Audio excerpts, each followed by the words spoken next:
பேயாழ்வார்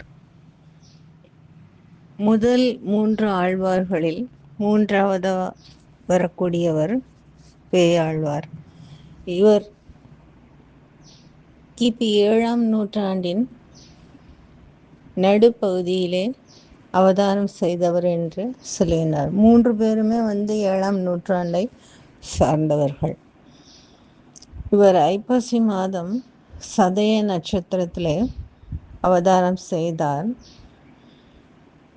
திருமாலுடைய கையிலே இருக்கும் நந்தகம் என்ற வாளின் அம்சமாக அவதாரம் செய்தவர்.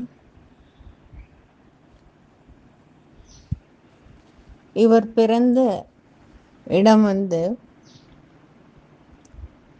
மயிலை என்று கூறுகின்றார்கள். இன்று மயிலாப்பூர் என்று பிரபலமாக சென்னையினுடைய ஒரு முக்கியமான பகுதியாக இருக்கக்கூடிய இடத்திலே அவதாரம் செய்தவர். அந்த தலத்திலே சிறந்து விளங்கக்கூடிய ஆதிகேசவ பெருமாள் கோயில்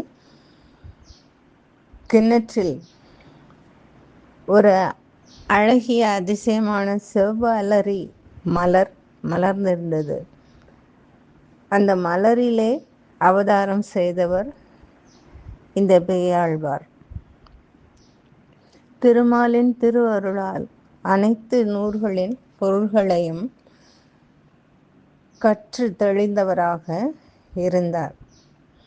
பெரிய புலமையுடையவராக இருந்தார். திருமாலிடம் நீங்காத பற்று உடையவராக விளங்கினார்.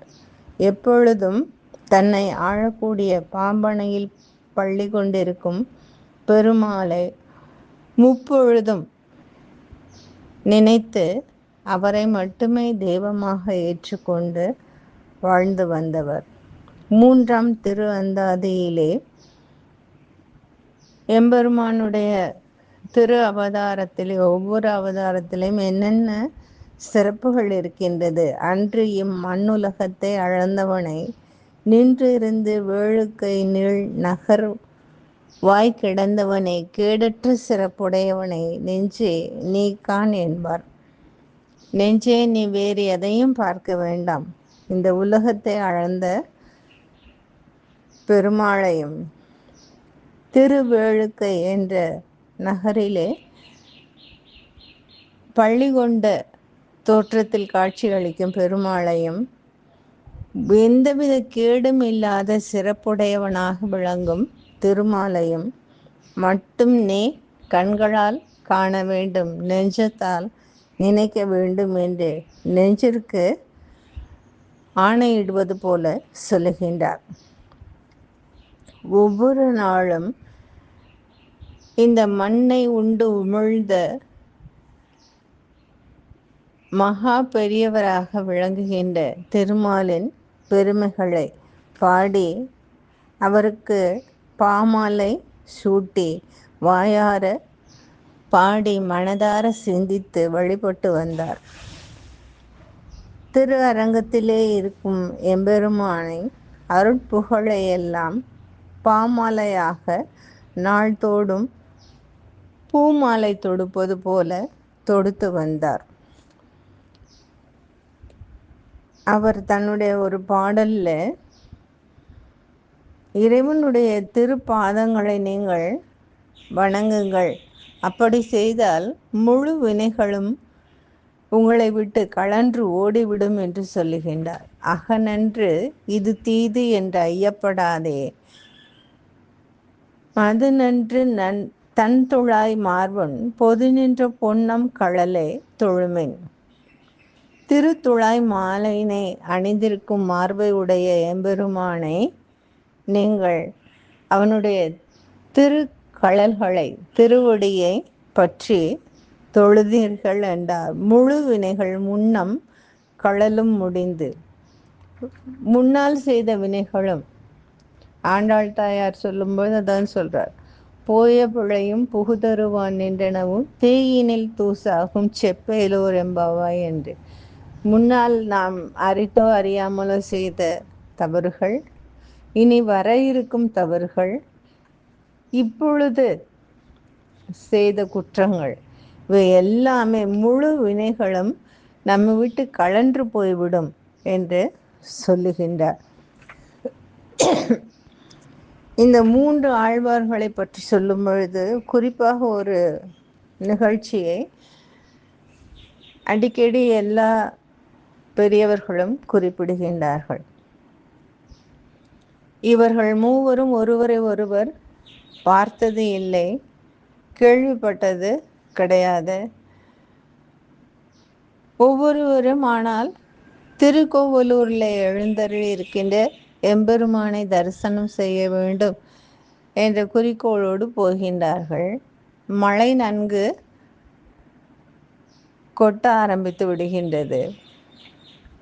அப்பொழுது ஒரு வைணவருடைய வீட்டின் முன்பகுதி, திண்ணை இடைக்களி என்று அதை குறிப்பிடுகின்றார்கள், அதில் ஒதுங்கிக் கொள்வதற்கு அனுமதி கேட்க அவரும் சம்மதம் தெரிவிக்கின்றார். முதல்ல பொய்கை ஆழ்வார் வருகின்றார். அவர் அந்த திண்ணையிலே படுத்து கொள்கின்றார்.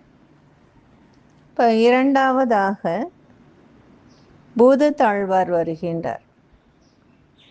அவர் முதலாவது இருக்கக்கூடிய ஆழ்வார் இடத்துல கேட்க அவர் சொல்லுகின்றார், ஒருவர் படுக்கலாம், இருவர் இருக்கலாம், நீங்களும் உள்ளே வாருங்கள், மழை இடியும் மின்னலுமாக இருக்கின்றது என்று உள்ளே அழைக்கின்றார்.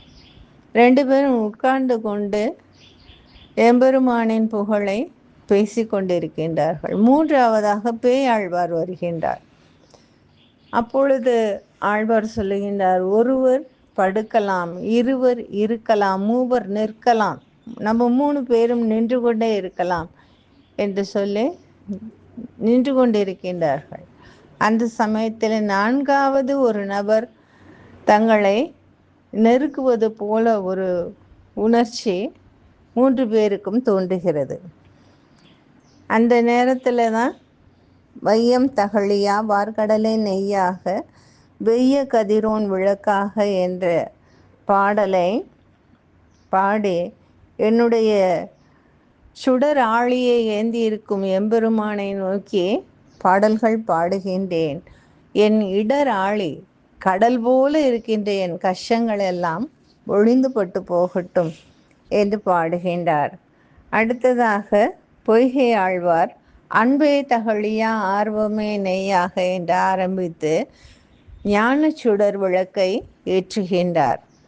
இறுதியாக இவர்கள் இருவரும் ஏற்றிய அந்த ஞான விளக்கிலே பேயாழ்வார் இறைவனை தரிசனம் செய்கின்றார். திருக்கண்டேன் பொன்மேனி கண்டேன், திகழும் அருக்கன் அணிநிறமும் கண்டேன், செருக்கிழரும் பொன் ஆழி கண்டேன், பூரி சங்கம் கை கண்டேன், என் ஆழிவண்ணன் பால் இன்று என்ற பாடலை பாடுகின்றார்.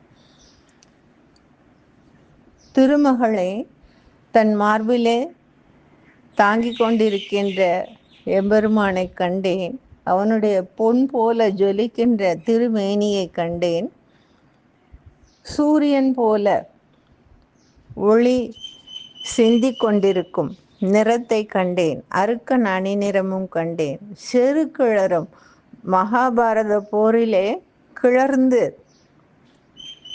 எல்லோரையும் தாக்க வேண்டும் என்ற எண்ணத்தோடு போராடுகின்ற எம்பெருமான் கையிலே இருக்கும் சக்கரப்படை பொன் ஆழி கண்டேன், புரி சங்கம் கை கண்டேன். அவன் ஒரு போர் ஆரம்பிக்கும் முன்னாலே பாஞ்சசன்யம் என்ற தன்னுடைய சங்கை ஊதுவதற்காக வைத்திருக்கிற அந்த சங்கத்தை நான் பார்த்தேன். அவனுடைய நிறம் எப்படி இருக்கிறது என்றால் ஆழிவண்ணன், கடலினுடைய நீர் போல இருக்கின்றது. நம்ம தொலைவிலிருந்து பார்த்தால் அது நீல நிறமாக தெரிகின்றது, கையிலே அள்ளி பார்த்தால் நீருக்கு நிறம் இல்லை. அப்படி இறைவன் ஒரு சமயத்திலே அர்ச்சாவதார மூர்த்தியாக தோற்றத்தோடும் இருக்கின்றான், ஒரு சமயத்திலே எந்தவித குணம் குறிகளுக்கெல்லாம் அகப்படாதவனாக பரபிரமமாக அகண்டு விரிந்த பொருளாக காட்சி தருகின்றான். இந்த 3 பாடல்களும் மூவருடைய திரு அந்தாதிகளின் முதல் பாடலாக அமைந்திருக்கிற நிகழ்ச்சியை நாம் பார்க்கின்றோம். பேயாழ்வார் வைணவர்கள் குறிப்பிடும் 108 திவ்ய தேசங்களில் 14 திவ்ய தேசங்களை குறித்து பாடல்கள் பாடி மங்களாசாசனம் செய்திருக்கின்றார். நாளை நாம் 4வது வரக்கூடிய ஆழ்வாரை பற்றி காணலாம். நன்றி, வணக்கம்.